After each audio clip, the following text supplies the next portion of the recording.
Welcome, my friends, to the Sweet Spot, where IT leaders share the insight with other leaders and others that want to lead. My name is Carlos Vargas, and it's every week. I'm here with my two co-hosts, Howard Holton and Paul Lewis. Hey there. Hey, guys. Morning. So early morning, late morning. So Definitely early morning for you. I tell everyone when they're scheduling meetings for me, you can schedule it pretty much anytime. I'll do my best to make any meeting regardless of time. However, you get a very distinctly different Howard after 9 a.m. my local time. Incredibly distinctively different. And it is currently 7:15 a.m. So I hope this is right up there with our best of podcasts. But if so, just know you're getting a different Howard this morning. Subdued also, Howard. We're all wearing red, which I find to be a little odd. Interesting, yeah. Yeah. Nice. This does bring up maybe we should coordinate a little bit next time. New scheduling technique. So, anything new this week? Anything interesting? Yes. I finally went to the movie theater for the first time in I don't know how long. Nice. Wow. What did you go to watch? So I went to watch Nobody. Yes, that's good. I Yeah. haven't watched that. Did you see it, Paul? I haven't, but I do want to see it. It's He's the least likely character to be the action hero, and that's Right. what makes it appealing to me. So for those who don't know about it, it's Bob Odenkirk who plays Saul in Breaking Bad and Better Call Saul. Bob Odenkirk is a longtime comedy writer, and kind of his first serious role was Saul on Breaking Bad. And it's kind of funny to hear him talk about getting that role, and it does kind of play into this. And that is, he gets the call, he gets on a plane, he's flying, and he's thinking about like what's he going to do because he's never watched it in the episode. So he's watching some Breaking Bad on the plane. He lands, they give him the script, and he's like, how do I make this me? How do I, can I play with the script or do I have to do it exactly? He said, and then my internal monologue kicked off and goes, Bob, you're kind of a hack comedian. Maybe you should just take the words written by professional writers and actors and just do your best. Just assume they know what they're doing. He doesn't have this deep, straight, dramatic background that you expect from most actors. And so with the popularity of John Wick, the writer, and I believe writer-director of the first John Wick, wrote this story and spent 2 years with Bob Odenkirk developing the movie Nobody, where he plays a middle-aged man who's the victim of a home invasion and a break-in. And rather than going after the people that are in his home, he lets them go. And his family basically, he just feels emasculated, right? His family, his work, everybody, right? He's just emasculated. And he was kind of emasculated before, you know what I mean? Middle-aged man, not really knows his place. And he decides to get revenge. And I'm not going to tell you anything more because, even if the preview gives away more, go watch the preview. I don't want to ruin it.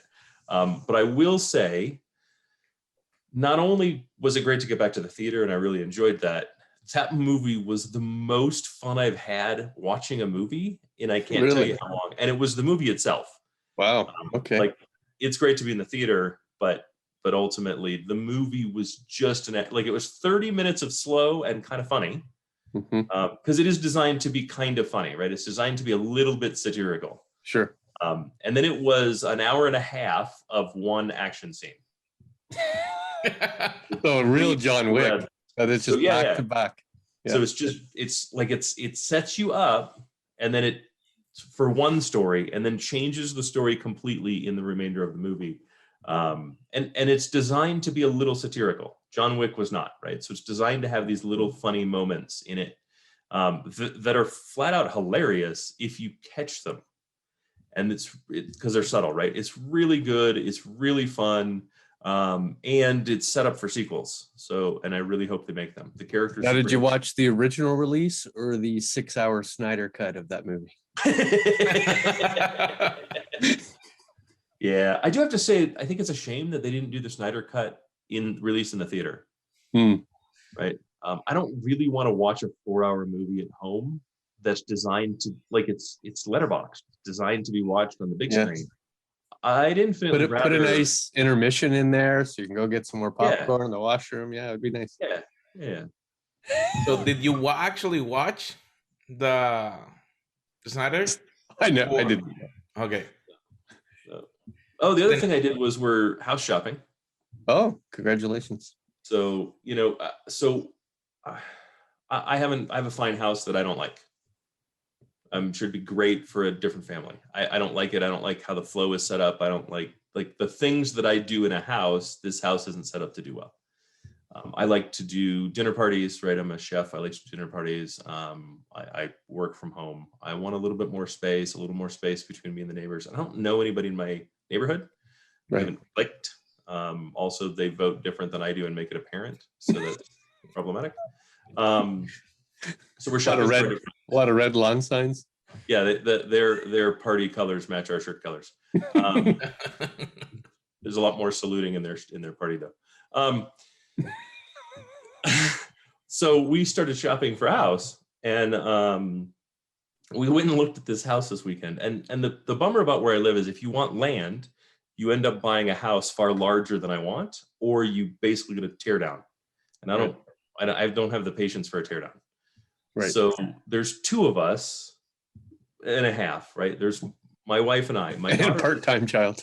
yeah, well, she's going back to college in the fall, Right. and she wants to live on campus. She don't want to live at home, and that's fine.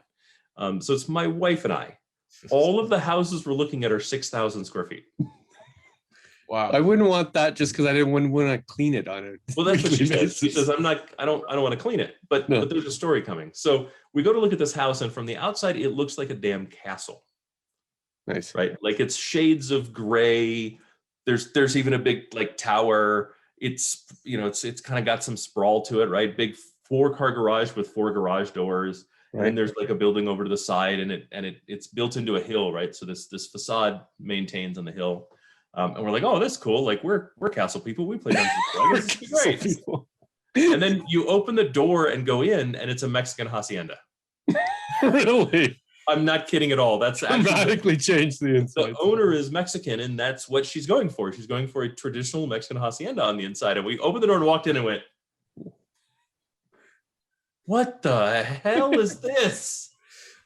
Because pictures don't really convey the theme of a house, right? Like they're just snapshots. You see all that put together in reality, and you're like, oh my God, that's a theme. Like dark, burnt sienna walls. You know what I mean? Like so it felt like a Tex-Mex restaurant. It felt like a high-end Tex-Mex restaurant, which Right. I guess. Got it. Right.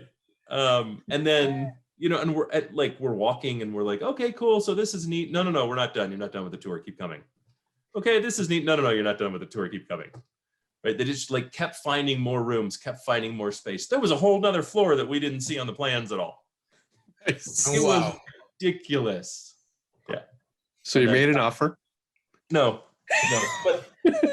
but I actually might, because the market here is very strange, right?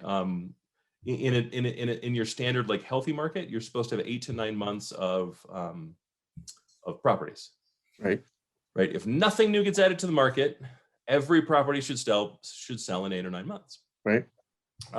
Everything's been hot nationwide, so let's say a good market is 6 months. Mm-hmm. Denver, 2 weeks. Wow. So you have to pick the one you see, or you're not getting it. Yeah. Kind of, yeah. And there's no deals. Oh, you're paying above listing, or? So in most cases, yeah, there's a bidding war above listing. Like I could likely sell my house for $50,000 to $100,000 over estimate, over listing, and have a cash offer for that amount. Wow.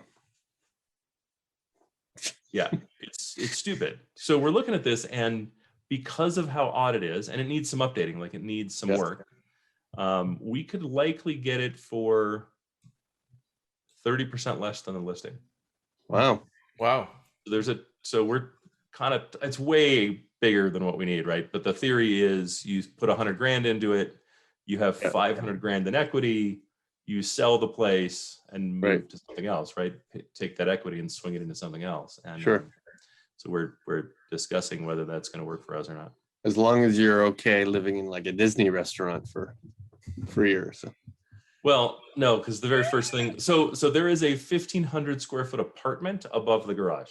Oh, for your nanny. Oh no, it's retarded. It's completely insane. It's not Well, your housekeeper had to live somewhere, right? So now they. right. Right. But I kind of figured like we could move in there long enough to get it painted. Hmm. So it wasn't so like it's garish. And I Right. don't do garish, right? So we could at least get it painted. And then while the rest of the improvements are going on, we could start moving into the house. So that's an actually interesting way of looking at things. You're allowing some things to happen. You think that you may be moving into it. You're trying to get consensus versus getting a perfect house. You're trying to move fast because the market is moving. What is our topic for today? Yeah, it does. It actually does kind of play in pretty well, right? Yeah. Like I'm trying to be agile in my decisions so that I can take advantage of a situation that allows me to hit a market that I'm not currently in, right? Yeah. I'm aiming for perfection, knowing that I'm not likely to find it, and my perfection is different than my wife's perfection. And yet at the same time, I am in a situation where I have to establish some sense of consensus. And balancing those three balls all the time is difficult. And that does in fact bring us to today's topic. It's the closest you've come to an appropriate segue. So that's good.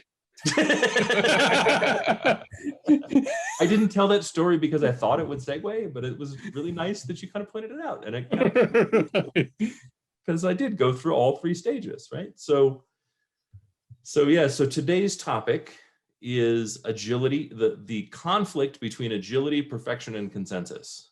Because the reality is we need to be more agile. But agile falls apart the second we look for perfection, because agility is the antithesis of that, right? It's the opposite of perfection, and that's kind of the goal, right? The traditional. Is that a generic statement, or are we talking about technology decisions, or are we talking about organizational change, or any and all of that?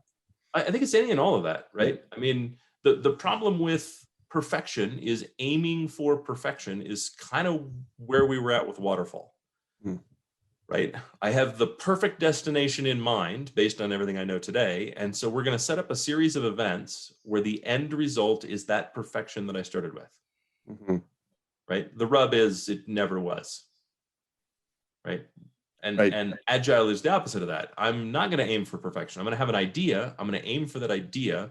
And then as fast as I can put it in the hands of other people, I'm going to put it in the hands of other people and see what they think I need to be doing, right? Because ultimately I was never the customer to begin with. So any thoughts I had on what perfection was for my customer would be off by some percentage.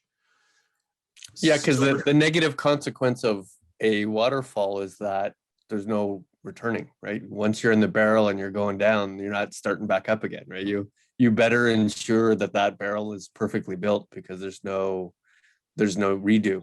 Whereas in agile, it's only 1 foot waterfalls, right? And you can constantly retrofit for the next waterfall that's coming up to you. Constantly adjust, right? Yeah. So let me ask you a question. What is consensus to you? Because sometimes we say, let's get consensus, but only one team get consensus to whatever they want, and they never agree with anybody else. So what should be the definition of consensus? I mean, that's a trick question, Carlos. That's my job. I know, but I can't answer that well, because the fact is consensus is different in every organization. Right. And what that demand is different in every organization. Personally, I believe that consensus is the lowest common denominator in any group.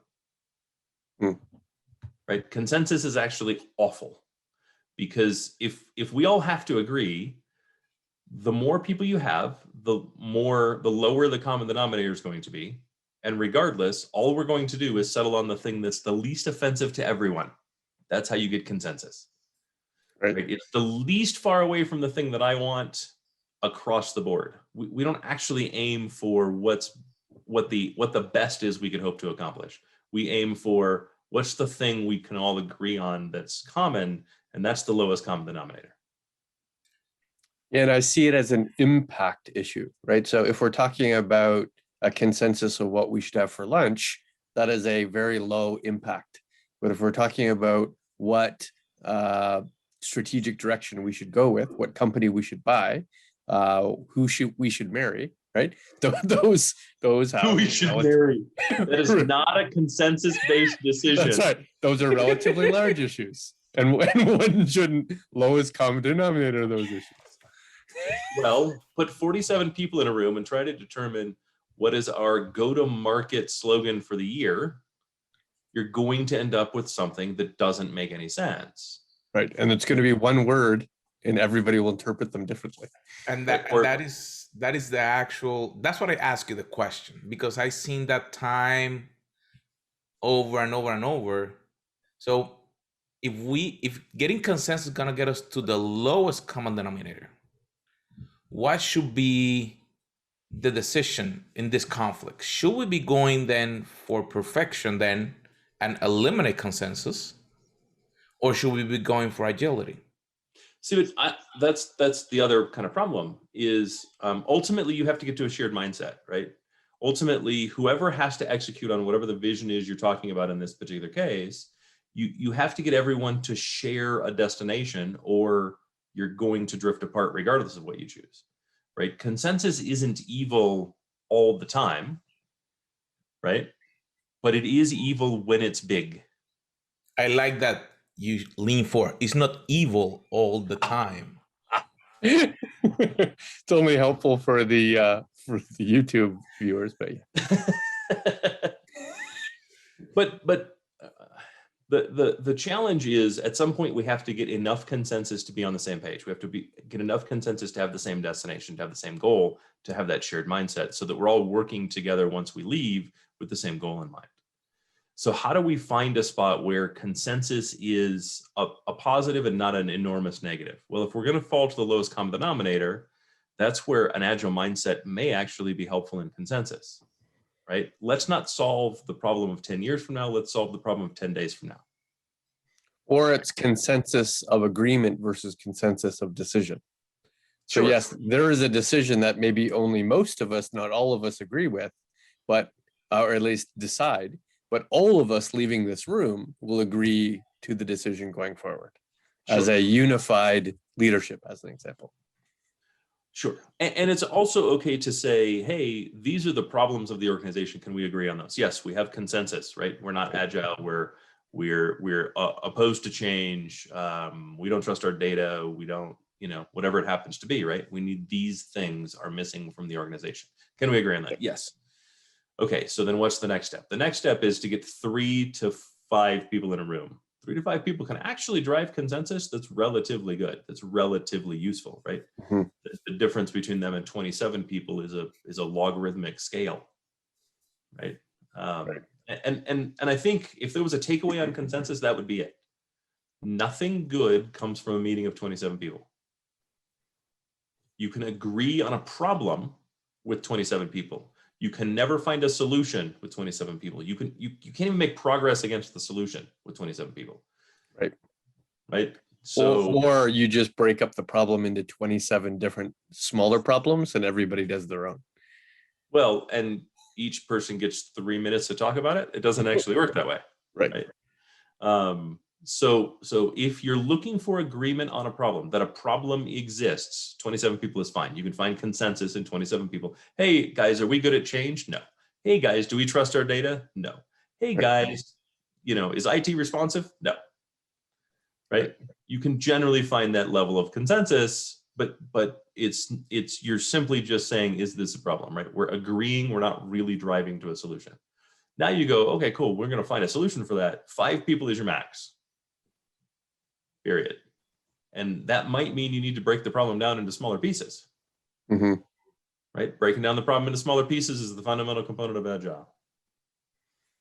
I think longevity of decision is also a problem set there, which is my big issue with architectural purity, which oddly enough is distinctly opposite to how most CTOs think, right?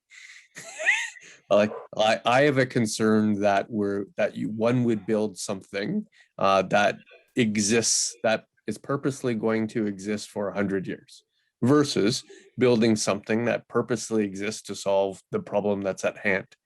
And while it's interesting to abstract so much so that, every class you have is called class, right? and one could use this platform or this technology, this application for literally any purpose for any future need. I'm not necessarily sure that it's valuable to wait 3 years for, version 1 to occur, right? It doesn't make sense for have so much purity that the longevity is so long that it's in fact not usable in the situation that I need it right now. Agile versus not agile, right? I'm not getting the business agility I require with the architectural purity that I've implemented. I'm not sure I can be convinced either way. I'm not sure I can be convinced even with large, big cloud providers that replaceability wasn't more important than longevity, right? Go ahead. There's a couple of spots where I could see that, where I could see like 100 years of longevity being important. A freeway and marble. Sure. Right? A marble statue. Like other than that, I don't really see a lot of places. Like this is technology. I couldn't tell you what. Like, could you really tell me what the best framework's going to be in 5 years from today? Nope. Why the hell would I design for that? Right? Like, there are things that I know I'm absolutely unequivocally going to need in 10 years.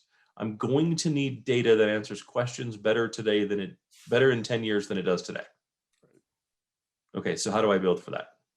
Right? I'm absolutely going to need to scale my enterprise to a level that I'm not at today. Otherwise I die. Right. I can't remain flat for 10 years and actually call myself a company anybody wants to work for. It doesn't really, like, there are exceptions, but for the most part that would be seen as a failure at the C-level. So those things I need to be able to do, but predicting what technology I'm going to use in 10 years is really, really, really hard and always wrong. Mm-hmm. Right? Unless it's a big kind of arbitrary decision. Are we going to be a Linux shop in 10 years? We could make that decision today. That's not going to kill us. Right.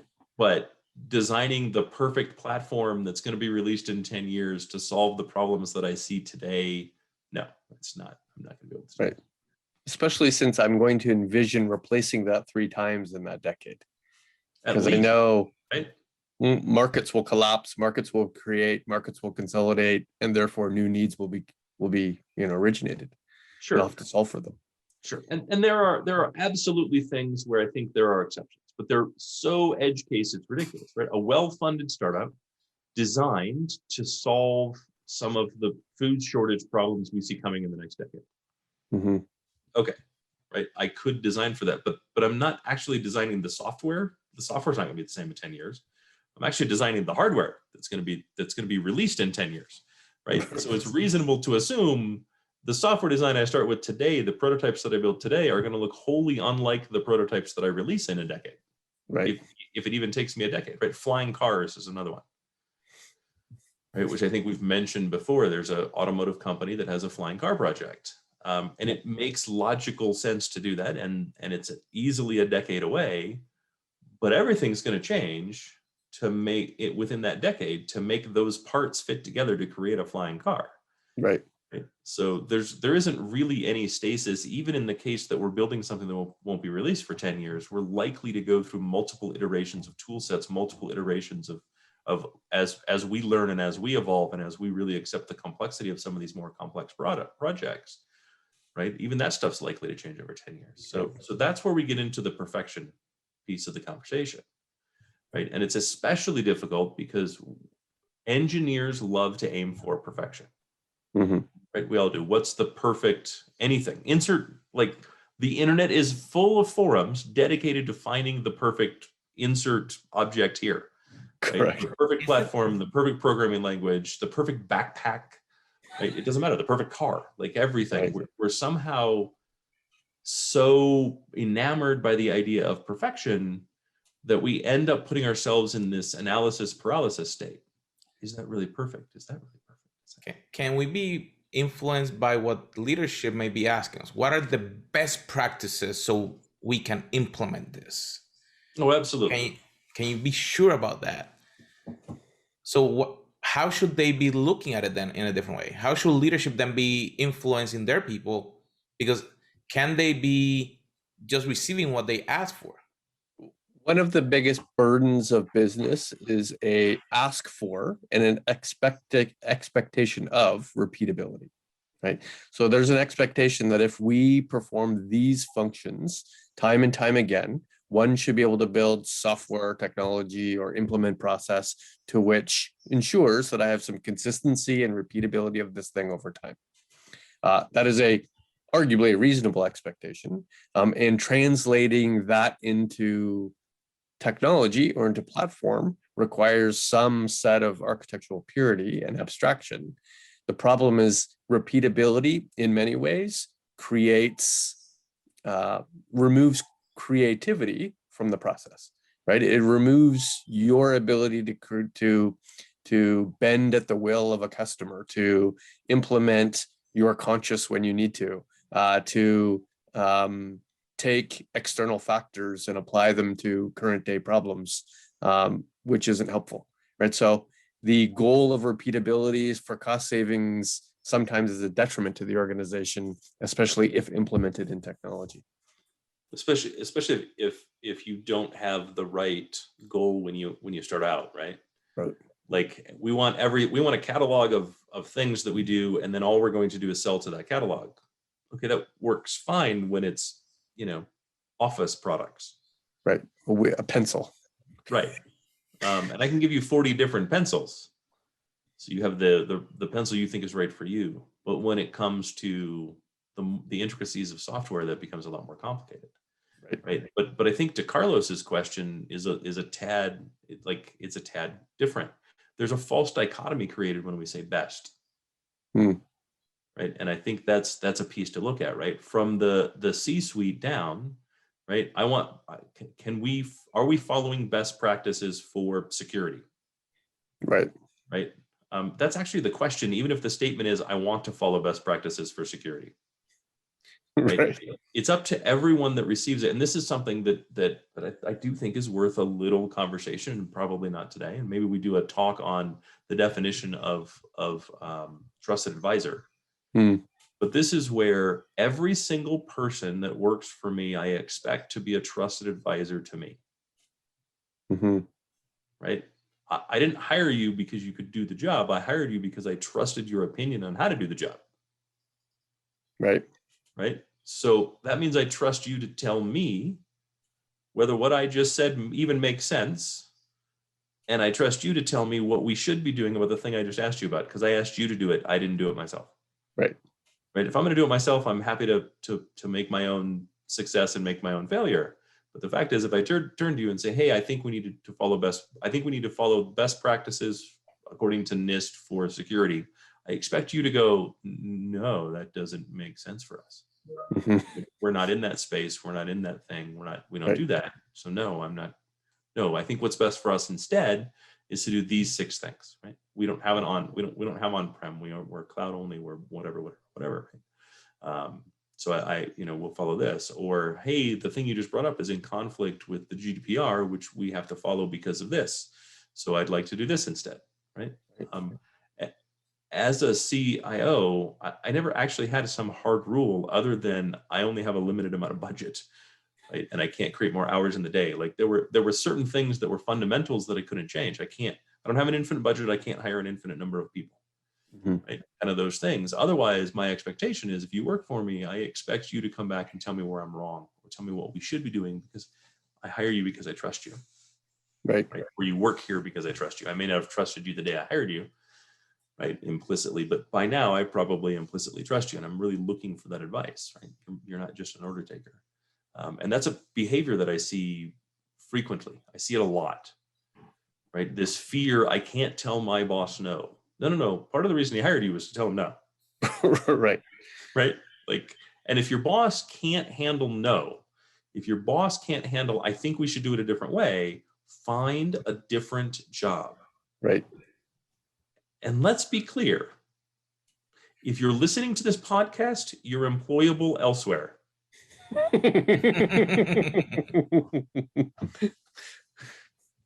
Yes, right? I agree. And to top of your rant's point, because it swayed a bit, that it's best practice given the situation, right? It's best practice for this company. It's best practice for this department. It's best practice for this technology, not best practice holistically in the world and apply them all to my business, right? Nobody is CMMI level 5 because it's impossible to be CMMI level 5. No, your business wouldn't operate if you're CMMI level 5, right? So you've got what's the best for us that creates the appropriate agility that maximizes our potential revenue. Give me that level, and that's the level I'll implement. Well, I think that it was an awesome Good topic. chat. Looking at how we truly sometimes try to be agile, but we have the challenge that we need to get consensus, and we at the end of the day, we never get it because we're trying to be perfect, but how we can give and contrast and get to a point to really be agile, agree on what we have to agree, and then try to reach that perfection in the correct way within the IT organization. My friends, as always, make sure that you share this podcast with your team. Make sure that you subscribe so you can get our notifications when we go live and when we share. And we'll see you on our next episode.